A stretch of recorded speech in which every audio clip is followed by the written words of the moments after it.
All right, guys, let's go back to Bellator 221. We've already talked about the main event. Let's talk about the co-main event.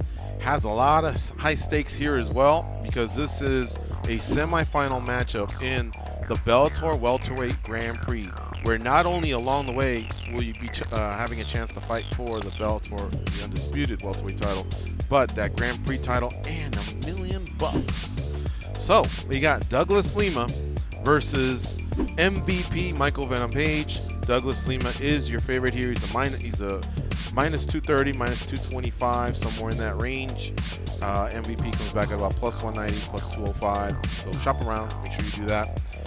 Dan, who do you like in this fight? I think Lima's got a lot of momentum. I think a lot of hardcores were on Lima to beat McDonald. I actually ended up picking McDonald ever so slightly, and I think we saw why. That match was kind of tight.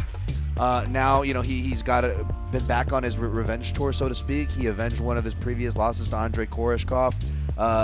Really impressive, by the way, in that fight. And he just seems to have a lot of momentum going, especially where you see a lot of the other fighters we thought were going to have momentum in this Grand Prix, kind of how they're kind of unfolding as well. So the whole bracket right now, very interesting. This line even more interesting.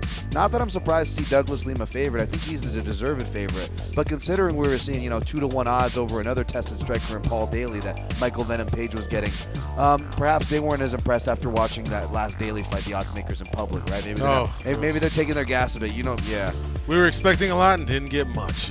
Yeah. Needless to say. So it's really strange. That being said, in Michael Page's defense, there were a lot of flags going into that fight. Not just a big step up in competition, a big competition itself, but he had the heavy heart of a father that recently passed. We've seen that with Jake Shields and other fighters. It can affect you very badly in there. So the fact that he got a win, he should be grateful of that. I'm expecting a better MVP out this time out, guys, but I'm still going to side with Lima. Now, I'm going to explain more in detail if you scroll down to the breakdown as far as the techniques and some of the weapons to look out for, but I think that left hook, that counter left hook, is going to be the kind of the weapon to look out for, at least from Lima, which is what Page should probably be looking out for. Page, obviously, he's got his right hand. He's like a snake charmer, and that's going to be the thing. He does those shoulder shucks, which looks like he's dancing, but really he's just throwing away any reads that his opponent's making on him, and he's throwing those right away. It really makes it hard to see what he's coming at you with.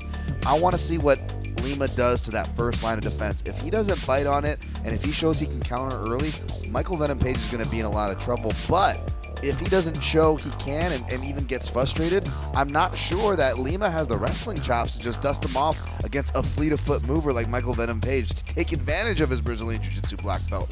So a really close match. I'm going to go with Lima, but that first round and a half, I will say, is going to tell us the story of the fight. All right, how about you guys? Going with Douglas Lima.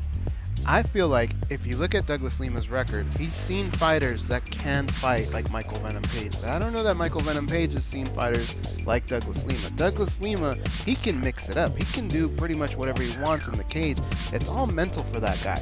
And the one thing that I like about him is he can take a few shots and he doesn't let it get to him.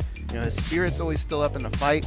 I really think it's going to be a fun fight. I think it's going to go back and forth, but I think Douglas Lima's going to win. I think he's going to win on experience.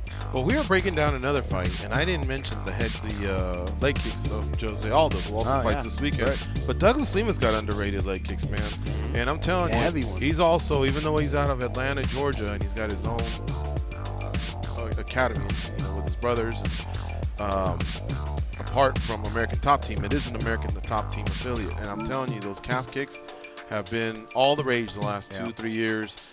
And Venom Page, with his stances, he's so heavy sometimes on his lead leg, and not because he wants it that way. I think part of him is just showing you different looks, confusing you. He's also getting familiar with how much distance he can cover, before he can get hit or before he can hit you.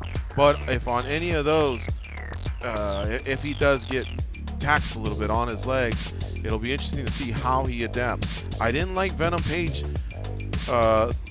Once he was on the ground, I was okay with that, okay? I was okay with what I saw, but it was Paul Daly that was taking him down. But the fact that Paul Daly was able to get him down, that's what was concerning me, and that's why I feel like Lima's just more well-rounded. Right. If they just stand, I think Michael Venom Page is as tough as anyone, and I think Michael Venom Page could win that fight.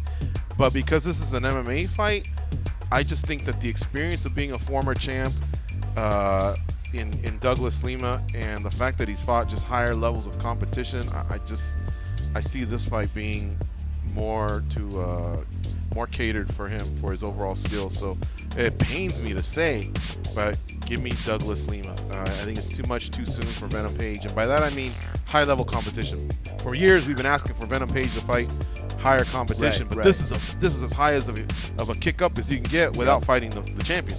I like that you mentioned the leg kick. Sorry, George, to interrupt. I just want to say that part of his camp, you're right, he does do it at ATT. He did do part of his camp, though, in Thailand. So, yeah, great point on the leg kicks, George. Something to watch for. Yeah, so there you have it. Looks like we all have Lima. Yeah, I guess so. In this one. All right. Wow. All right. We've been kind of 2-1 on some of the other breakdowns, but hopefully you enjoyed that. Bellator 221 in Chi-Town on Saturday. Check it out. We got you covered. We're back here, but our boy Uncle Matt E, I think Mike Bond might be there as well. They got you all locked in over there in Chicago. So hopefully you enjoy the fights.